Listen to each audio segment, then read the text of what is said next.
The game that everyone is playing. Well, a lot of people anyway. Let's dig into it. After reluctantly making the transaction, I have the game in my Steam library, and for the most part, I'm satisfied with my purchase. Still, there are a few things I need to say, and I'll say them here in my review. So let's go. Graphics. It looks pretty. Very pretty. Even on the lower settings, which I had to set it to for recording purposes, it looks great.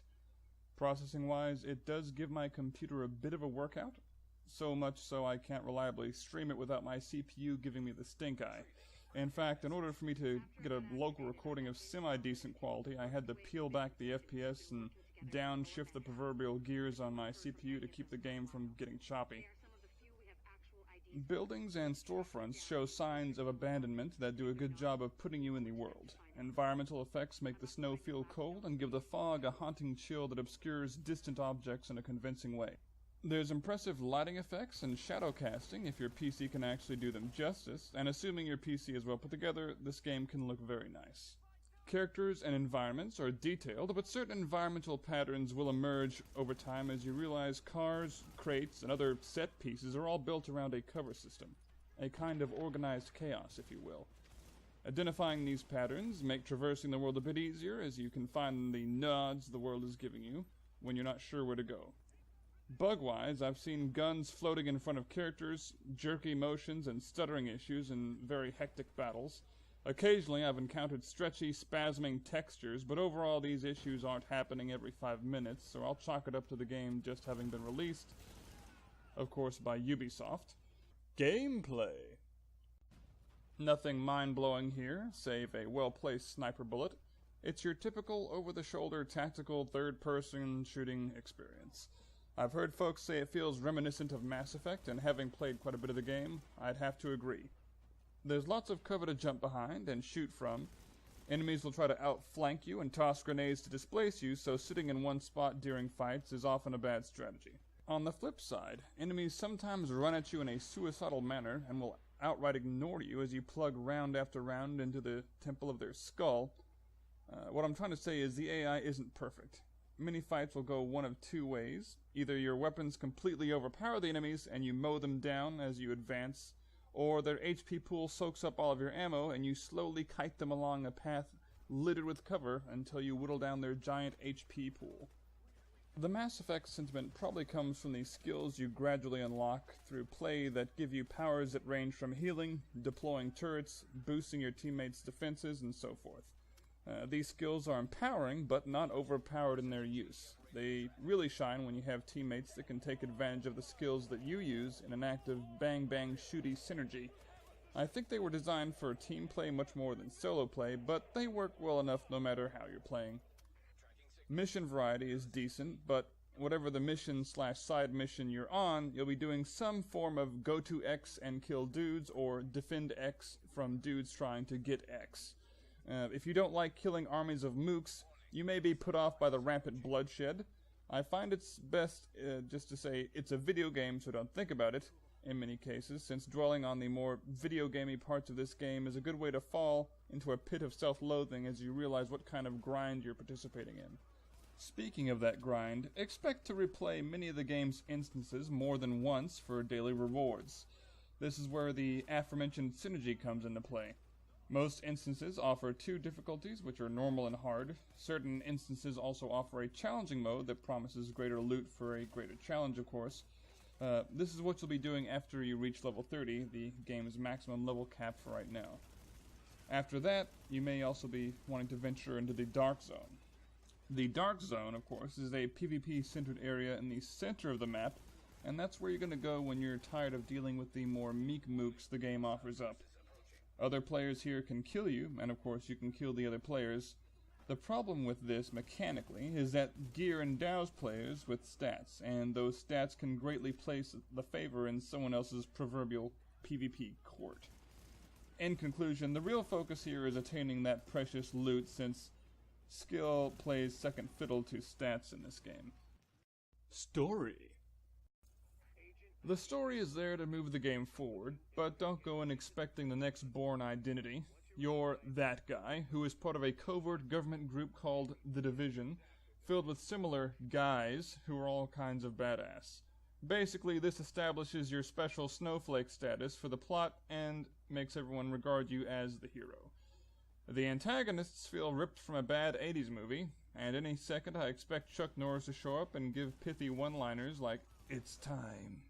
You'll encounter escaped convicts led by a flamboyant black woman who likes dicing people up, a rogue military faction called the Last Man Battalion, complete with their own ominous flag, and of course the Cleaners, who come equipped with flamethrowers and have a penchant for making people into barbecued brisket.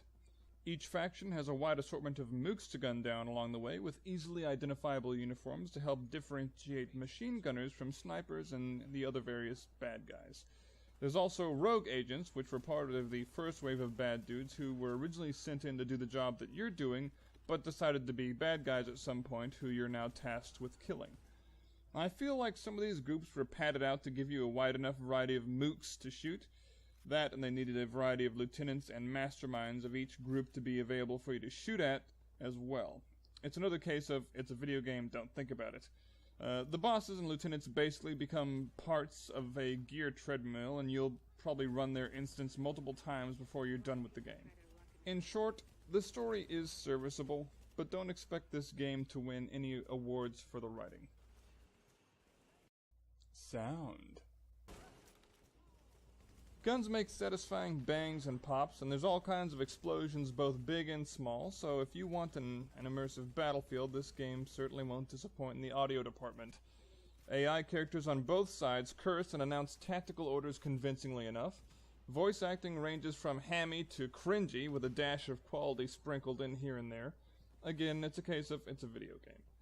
Music is muted for the most part, as it plays second fiddle to the bangs and bursts of guns and grenades. Occasionally you'll get a drum beat and some musical noise acting as an interlude between gunfights, but nothing ever struck me as memorable. When the music is more prominent, I either found it hammy or cringy, like the aforementioned voice acting. Overall, the sound design certainly isn't the worst, but you won't be clamoring for the soundtrack. Community. I'll have a bit of trouble extrapolating this, since there really isn't that much to go into. As previously mentioned, the Dark Zone is where you go for PvP, and outside of the Dark Zone is for PvE. I was pleasantly surprised to find that most random folks inside of the Dark Zone didn't kill you on sight, so you have a reasonable expectation not to get shot at, assuming you don't say something rude about the other player's mother. In the non-PvP court, people seem fairly useful and never actively ruined an experience for me during a co-op play experience. Everyone who had voice over IP seemed nice, if maybe a little bit quiet. Then again, I'm loud myself and boisterous, so I may have put some folks off by yammering about random things and getting my jollies off with banter. I would blame my autism. Unless you actively choose to join a group, the world will appear barren, save the safe houses you come across and unlock as fast travel points. This leads me to believe there may have been a greater focus on the single player at one point during the game's development, but they shifted it more towards the MMO spectrum sometime after this. I further postulate that they were trying to capture the DayZ survival game type crowd, but were too afraid to really take the risks needed to pull off that kind of experience. Hence the large and mostly barren PvE world when you're not grouped up with other players. Nitpick Corner. And a nitpick corner. Let's start with leveling issues. Like I said, guns have levels, stats, and perks. And often you'll be tossing out that totally cool gun you found only a few levels after you found it, once you find the exact same gun that happens to be closer to the level you are, because video games. On the same topic of levels, a higher level player can make dungeon raids a bit rougher for a lower level player by buffing the enemies in the instance simply by being there. A way around this problem would be to make an algorithm that averages the enemy's levels or brings everyone down to the lowest player's level, but with the current system, the lower level players get one shot if they're with the maxed out players. And then there's some of those graphical issues that I mentioned earlier. While graphical issues don't crop up all the time, it's often enough to be noticeable and can really remove you from the game. They're fairly easy to fix with a simple restart of the game, but it's enough to chafe my bottom at times. So, the verdict for The Division. It's definitely not a bad game, but there are parts that will affirm to you that you are in a game if you dwell on them. The game functions a lot better, I think, when you don't try to critically analyze the story and the gameplay mechanics as I have. I think the marketing could have better illustrated that this is an RPG experience, rather than a traditional bang-bang shooty affair people have come to expect from Tom Clancy titles. I've already sunk my money into it, and I have had a decent time, but I wouldn't advocate anyone else delve into this game until a few of the issues I've mentioned throughout this review really get addressed by the developers. And that's it. I hope you enjoyed the video. Like, subscribe, press all those cool buttons, and thanks for watching. That's my review. We're over. Take it easy.